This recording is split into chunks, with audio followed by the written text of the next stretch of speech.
네, 안녕하세요 여러분. 테스트네이션의 오승쌤입니다. 오늘은 저희가 이제 새로운 장소에서 인사를 하게 됐는데요. 맞아요. 이것이 저희의 새 회사입니다. 지금은 이제 사실 정리가 좀 아직 덜 됐고 여기가 회사보다는 이제 네, 로비. 저기 뒤에로 가면 이제 굉장히 넓은 공간이 있는데 네. 저희가 이제 곧 리모델링도 할 예정이라서 더 예쁜 학원으로 이제 찾아볼 수 있도록 하고 이제 다 마치면은 이제 학원 투어도 한번 영상 네. 한번 찍으면 좋을 것 같아요. 그렇죠? 오늘은 간단하게 이제 한 가지 주제에 대해서 얘기를 해보려고 하는데 어떤 주제냐 하면은 좋은 선생님, 선생님들에 대한 얘기를 좀 나눠볼까 해요. 어떤 선생님이 좋은 선생님이고 또 에릭 선생님은 선생님들을 뽑는 입장에서 어떤 것들을 좀 중점적으로 보시는지 저를 이제 왜 뽑으셨는지 이런 거 얘기해보면 좋을 것 같은데 에릭 선생님이 생각하는 좋은 선생님들은 어떤 기준으로 좀 생각을 하실까요? 제가 우석쌤을 뽑았던 이유가 제가 가지지 않았던 거를 가지고 있어서 뽑았고, 저는 이제 항상 선생님들을 뽑을 때 기준이 좀 있는 것 같아요, 스스로가. 기준은 제가 가지지 못한 것들, 혹은 항상 이제 우리가 partner in crime이라고 해서 그렇죠. 이제 인생을 살 때 파트너를 구하잖아요. 그렇죠. 네, 그때 나의 부족한 점을 채워주는 그런 사람을 만나는 게 가장 중요하다라고 그쵸. 얘기하는데, 제가 필요했던 거는 그때도 제가 말씀드렸다시피 우석쌤은 일단 영어의 공부를 잘 밟아오셨고, 말씀해 주시면 대학교를 어떻게 보면 졸업하자마자 영어를 가르치기 시작해서 대표님이 에릭 쌤이랑 좀 비슷하게 갔던 것 같아요. 바로 가르치기 시작해서 한국 입시뿐만 아니라 뭐 토익, 토플, 뭐 탭스, 편입 영어 등등 해서 영어 공인 시험은 이제 다 가르쳐 봤고, 그런 데서 이제 상위권 학생 가르치다가 마지막으로 어떻게 보면 이제 끝판왕인 SAT를 이제 어떻게 보면 넘어오게 된 거죠. 제가 가지지 않았다는 게 뭐였냐면, 저는 영어로 아이들을 가르치는 게 굉장히 편했고 선생님은 한국어로 아이들을 가르쳤기 때문에 그렇죠. 국내 입시를 네, 했기 때문에. 여기 안에서 좀 컴pen세이트를 저는 원했고, 또 제가 굉장히 열심히 한국어를 공부하면서 한국어를 섞으면서 아이들을 가르치다 보니까 아, 이게 되게 쉽지 않구나, 이 바이링구얼한 선생님들이 되게 대단하구나 라는 생각을 했던 것 같아요. 그래서 제가 가지지 않았던 부분은 영어를 체계적으로 공부했던 분이 있었으면 좋겠다,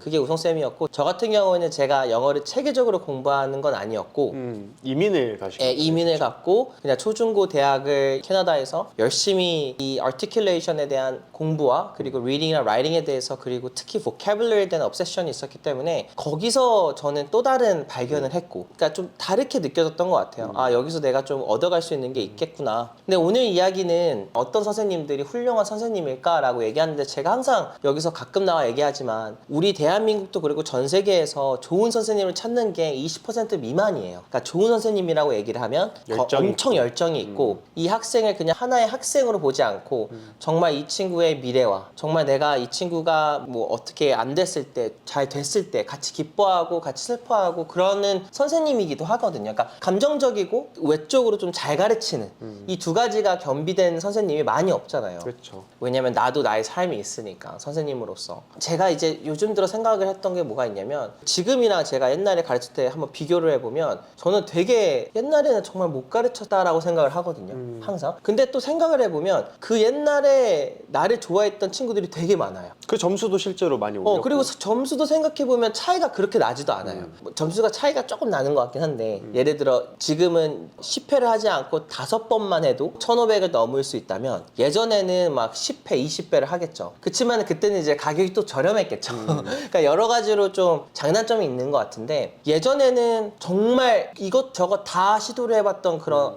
좀 새내기? 그런 느낌이었는데, 가면 갈수록 고민이 더 빠지는 건 맞아요. 그러니까 선생님의 커리어를 진짜 진심으로 밟아보면 내가 이제 같은 커리큘럼으로 계속 가르치는 거 이상으로 이제 우리는 고민을 하잖아요. 모든 친구들이 우리가 어떻게 해야지만 이 테일러링을 할 수 있을까? 근데 그게 그룹과 1대1로 나눠줘야 되는 거고. 그렇죠. 이게 예전에는 그냥 패션으로 가능했다면, 만약 시간을 많이 쏟아부어서 그냥 열정을 쏟아부어서 가능했다면, 그리고 거기서 나왔던 아이들이 느꼈던 또 동기부여도 있었던 것 같아요. 아, 저 선생님이 저렇게 열심히 하니까 나도 열심히 해야겠다. 근데 지금 같은 경우에는 그게 없다고는 하진 않지만 저도 동기부여 굉장히 많고 아이들을 되게 열심히 가르치긴 하는데, 그것보다는 이제 노하우와 그 다음에 저만의 커리큘럼을 가지고 있으면서도 거기 안에 좀 또 다른 또 유니버스가 있는 것 같아요. 그 가르치는. 그러니까 어떻게 해야지만이 중간에 들어온 친구들이 이 커리큘럼에 잘 맞을 수 있고, 그렇죠. 또 어떻게 하면은 딱 하나 두 개만 틀리는 친구들에게 요 말도 안 되는 이 하나 두 개 교정법을 어떻게 알려줄까? 디테일에 대한 싸움인 것 같기도 해요. 그러니까 공부를 많이 가르치면 가르칠수록 더 expectation이 높아지다 보니까. 그래서 선생님을 제가 골랐을 때, 그리고 좋은 선생님이라고 얘기하면 어쨌든 간에 마음가짐은 굉장히 비슷한 것 같아요. 아이들을 위해서 산다. 그건 맞는데 경력이 많은 사람이 더 잘 가르친다? 경력이 없는 친구가 더 못 가르친다? 저는 그건 조금 아닌 것 같아요. 우리가 대부분의 광고를 때울 때 선생님들을 보면 10년 이상 가르쳤다라고 하긴 하잖아요. 그렇죠. 근데 이게 어쩔 때는 1년도 안 가르친 선생님이 10년보다 더 잘 가르칠 때도 있거든요. 갑자기 신혜처럼 팍 떠오르는 경우가 있죠. 맞아요. 그 사실 현우진이라는 그 강사분도 갑자기 사실 경력이 엄청나게 쌓이셨다기보다는 갑자기 신혜처럼 이제 떠올라서 그때부터 지금까지 경력을 쌓아오고 계신 거죠. 그리고 또 경력을 또 무시할 수 없는 건, 예를 들어 나는 이렇게 가르쳤어, 나는 이렇게 공부했어 라는 걸 이 친구한테는 맞아, 근데 얘는 안 맞아. 그러면 그때 어떤 recalibration 해야 되냐면, 내가 어떻게 가르쳐야지만이 이 모든 친구들한테 대입을 할 수 있을까? 그게 가장 힘든 거잖아요.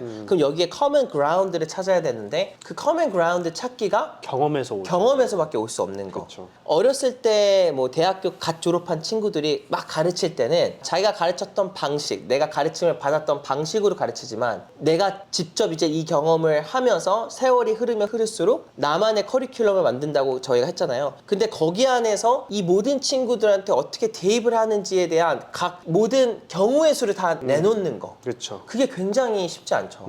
저희가 지금 일한 지 꽤 됐지만 제가 계속 이런 것들을 원했잖아요. 선생님, 제가 이런 거 했으면 좋겠습니다. 뭐 계속 교재도 만드세요. 그러니까 이게 선생님한테 이거 하세요라고 하면 못해. 하지만 내가 할 수 있는 최선은 교재 만드세요. 계속 질문 만드세요. 문제 만드세요. 학생들 여러 명 주고 이렇게 해보세요. 그리고 지금 어떻게 보면 경험을 굉장히 오래 하셨기 때문에 그 컴플레인이 많이 없잖아요. 그렇죠. 저는 이제 학생들을 많이 상대를 하면서 이제 1대1일 때, 다수일 때, 그리고 뭐 잘하는 학생, 못하는 학생별로 나눠주는 숙제 양, 뭐 난이도 이런 것도 다 다르게 하고, 숙제도 다 제가 1대1로 다 점검을 많이 하다 보니까 컴플레인이 웬만하면 안 들어오는 편이죠. 그래서 제가 봤을 때 결론적으로 되게 좋은 선생님이란 마음가짐을 똑같아야 돼요. 그렇기 때문에 1년을 가르쳤든 10년을 가르쳤든 제 생각에는 이게 시간이 전혀 중요하지 않다고 생각을 해요. 제 개인적인 생각은. 하지만 여기서 제가 원하는 건, 이 훌륭한 선생님들은 계속 자기의 머티리얼을 최소한은 다시 업그레이드를 시키고, 그렇죠? 디벨로핑을 시키고 성장을 하기 위해서 많은 케이스들, 그러니까 제가 좋은 학생은 뭔가 도전적인 학생이라고 했잖아요. 저희가 컨설팅을 할 때 그게 선생님도 똑같아야 되거든요. 그러니까 굉장히 도전적인 선생님이어야 되긴 해요. 예를 들어 내가 갈구하고 내가 원하는 이런 방식이 맞다라고 이렇게 주의식을 주는 게 아니라, 그게 아닐 수도 있겠지라고 하면서 스스로도 한번 내가 자책을 해보고,